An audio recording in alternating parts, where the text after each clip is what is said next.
C'est sous ce thème, rendre équitable les fruits de la culture du coton, des formes jusqu'au niveau de la mode, que l'humanité a célébré la journée mondiale du coton, ce lundi 7 octobre 2024. À Cancan, les acteurs de la filière coton, notamment la société cotonnière, ont mis l'occasion à profit pour exprimer leur satisfaction quant à l'engagement des différents partenaires dans le cadre de l'accompagnement des producteurs du coton à travers tout le pays. Rencontré au siège de cette unité industrielle basée dans le Nabaya, plus précisément au quartier Kankankura, Moussa Diallo, le directeur général, a souhaité une très bonne fête à tous les acteurs impliqués dans la production du coton.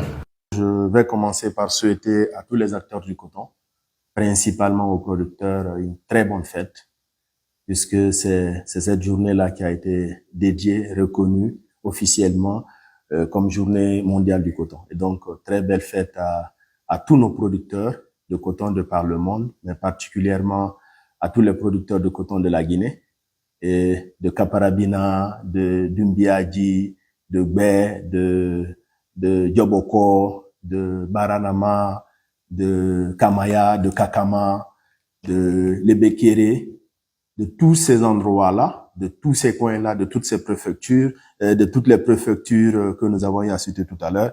Je souhaite une très bonne fête à tous nos partenaires producteurs de coton, mais aussi à tous les acteurs. Quand je parle d'acteurs, c'est tous les transporteurs, tous ceux qui sont dans la chaîne de valeur, de la culture jusqu'à la transformation en République de Guinée. Donc, une très belle fête. Aussi l'occasion de remercier ces acteurs-là pour leur résilience, remercier tous mes collaborateurs.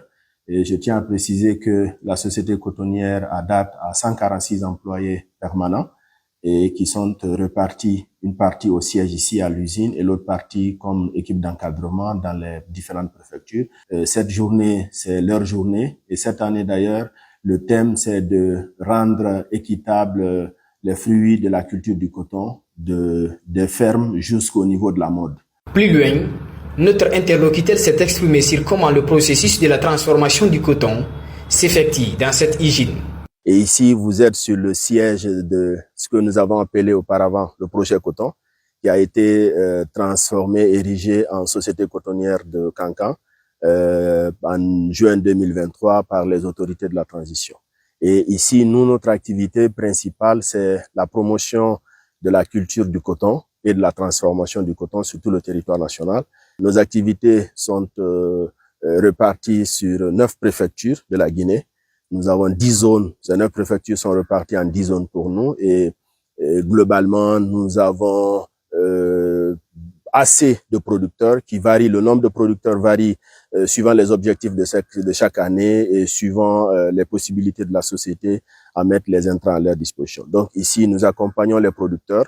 La société elle-même n'a pas de champ de coton, mais nous accompagnons des producteurs qui sont installés dans la préfecture de Cancan, Mandiana, Sigiri, Beila, notamment à Senko, dans Beila, et aussi à Dabola, à Kouroussa, à Gawal, Koundara et Mali. Dans toutes ces préfectures-là, des producteurs de coton existent, que nous accompagnons pour la culture et le développement du coton. Alors, il y a déjà ce que nous avons comme point fort, c'est que la culture du coton a commencé en Guinée dans les années 85.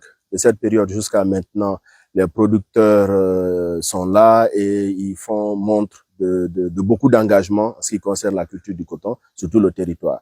Et principalement, il y a 2 éléments qui sont les obstacles pour le développement.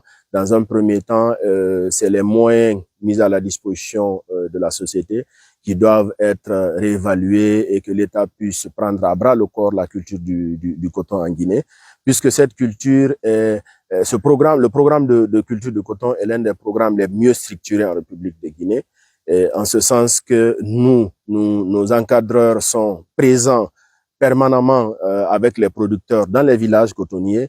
Et ils sont là, ils accompagnent ces producteurs d'abord dans l'identification des sols pour dire cette partie est propice ou cette autre partie n'est pas propice à la culture. De cette identification à la détermination des besoins, des intentions de culture. Monsieur X dit, moi je veux par exemple faire 5 hectares. Et ces intentions sont remontées au niveau de la société ici avec les différentes structures à la base. Des unités, il y a les secteurs, après les secteurs aussi se regrouper au niveau des zones. Et ces informations sont remontées ici. La direction, en commun accord avec le ministère, détermine, trouve les intrants à mettre à disposition. Et cette usine-là, elle reçoit ici la production de toutes les zones de production. Et c'est ici que la transformation elle est faite. Cette transformation, elle s'appelle égrenage. Ça consiste à séparer les graines de la fibre de coton. Et les graines suivent une autre chaîne de valeur. Et également, la fibre, c'est ce que vous voyez ici dans les balles, qui sont préparées dans les balles de à peu près 217 kilos, qui sont préparées pour l'exportation. Ce n'est pas tout. Ces techniciens précisent également que d'autres produits sont obtenus à travers le coton, tels que l'huile et les savons. Souvent, quand vous dites aux gens le coton, d'aucuns voient le coton médical. Ce n'est qu'une infime partie parce que d'abord, après la production par les producteurs, c'est que le produit que nous avons là-bas, ça s'appelle le coton graine. C'est ce que nous rachetons et nous transportons ici. Après l'égrenage, vous avez deux produits finis à cette étape-là. C'est le coton, les graines de coton et la fibre. Et la fibre, c'est elle qui est transformée, celle qui est derrière, comme je l'ai dit, celle qui est transformée en fil. Et ce sont ces fils-là qui sont utilisés pour faire des tissus, pour avoir des chemises comme ce que je porte maintenant là. Et ça, c'est la chaîne de valeur de la fibre.